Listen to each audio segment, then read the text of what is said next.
Jetzt nach all den Jahren taut er auf, ich kann's noch immer nicht verstehen. Nie kam er mir mal zu nah, blieb sachlich, kühl und souverän.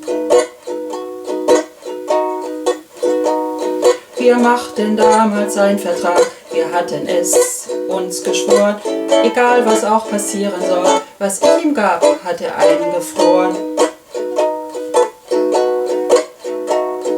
Enttäuschung gab es da noch nie, lief jahrelang in Harmonie. Trockene Martinis, Eis am Stiel, 20 Grad minus, ihm war nichts zu kühl. Mein Freund der Kühlschrank,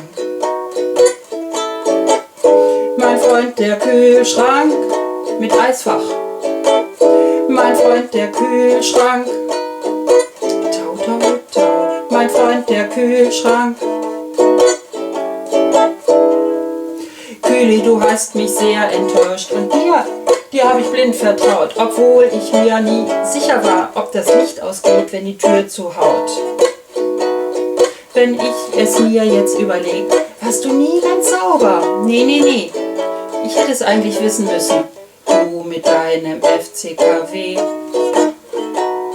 Auf einmal tropfst du, dumme Sau, auf einmal fiel dir das Know-how. In dir, da stand mein letztes Bier.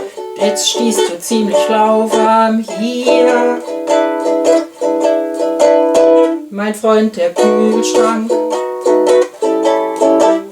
mein Freund der Kühlschrank. Ja, dann Handtau, mein Freund der Kühlschrank. Tau, tau, tau, mein Freund der Kühlschrank.